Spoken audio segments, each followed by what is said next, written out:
Hello guys, Mahalakshmi പുത്തൻ വിശേഷങ്ങളിലേക്ക് എല്ലാ കൂട്ടുകാർക്കും സ്വാഗതം. അങ്ങനെ നമ്മുടെ ഉണ്ണിയും കരുണയും കൂടെ നമ്മുടെ കരുണയുടെ വീട്ടിലേക്ക് പോകുന്നുണ്ട്. അവിടെ നിന്ന് നമ്മുടെ ഉണ്ണി നേരെ ഓഫീസിലേക്കും പോകുന്നുണ്ട്. ആ ഒരു MDയുടെ കസേരയിൽ ഇരിക്കാൻ വേണ്ടി, നമ്മുടെ കണ്ണൻ ഇരിക്കുന്ന കസേരയിൽ ഇരിക്കാൻ വേണ്ടി. അവിടെ ചെല്ലുമ്പോഴാണ് നമ്മുടെ അനന്തു അവിടെ ഓൾറെഡി ഉണ്ടാകും അല്ലെ. അങ്ങനെ തന്നെ നമ്മുടെ അനന്തുവിനോട് അപ്പൊ നമ്മുടെ ഉണ്ണി ഇങ്ങനെ പറയുന്നുണ്ട്, ഓ നിങ്ങൾ കണ്ണേട്ടന്റെ സ്വത്തുക്കളൊക്കെ അടിച്ചു മാറ്റാനായിരിക്കും ശ്രമം എന്നൊക്കെ പറയുന്നുണ്ട്. അപ്പൊ അനന്തു ഇതൊന്നും നമ്മുടെ കണ്ണനെ പോലെ കേട്ടൊന്നും നിൽക്കില്ലല്ലോ. അനന്തു നേരെ കസേരയിൽ നിന്ന് ഇറങ്ങി വന്നിട്ട്, നീ വേഗം പൊക്കോ, അല്ലെങ്കിൽ നീ വീട്ടിലേക്ക് ചെല്ലുന്നത് മുട്ടുകാല് പൊക്കിയായിരിക്കും എന്നൊക്കെ പറഞ്ഞ് ഭയങ്കരമായിട്ട് ഭീഷണിപ്പെടുത്തി ഉണ്ണീനെ അടിക്കാനൊക്കെ പോകുന്നുണ്ടേ.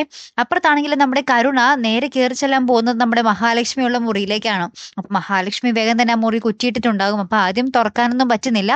ശേഷം കുറെയൊക്കെ കഴിഞ്ഞ് നമ്മുടെ കരുണ മുത്തശ്ശീനെ വിളിച്ച് ചോദിക്കും, മുത്തശ്ശിയെങ്ങാനും എന്റെ മുറി പൂട്ടിയിട്ടായിരുന്നോ? മുറി തുറക്കാൻ പറ്റുന്നില്ലല്ലോ എന്ന് പറയുമ്പോൾ നമ്മുടെ മുത്തശ്ശി പറയുന്നുണ്ട്, ഇല്ലല്ലോ, ഞാനും നിന്റെ അച്ഛനും ഒന്നും ആ മുറിയൊന്നും ചെയ്യാറില്ലല്ലോ എന്ന് പറയുന്നുണ്ട്. പിന്നീട് നമ്മുടെ കരുണ ഏറ്റവും ലാസ്റ്റ് പോയി തുറന്നു നോക്കുമ്പോൾ ആ മുറി തുറന്ന് കിടപ്പുണ്ട്. ഉള്ളിലേക്ക് കയറി ചെല്ലുന്നുണ്ട്. ഇനി എന്തായിരിക്കും സംഭവിക്കാൻ പോകുന്നത് അല്ലേ? നമ്മുടെ മഹാലക്ഷ്മിയുമായിട്ട് നമ്മുടെ കരുണ കണ്ടുമുട്ടുമോ ഇല്ലയോ എന്നുള്ളത് ഭയങ്കര ആകാംക്ഷ നിറഞ്ഞൊരു ചോദ്യം തന്നെയാണല്ലേ കൂട്ടുകാരെ. കാത്തിരുന്ന് തന്നെ കാണാട്ടോ. അപ്പൊ അടുത്തൊരു വീഡിയോയുമായി വരുന്നത് വരയ്ക്കും ഗുഡ് ബൈ.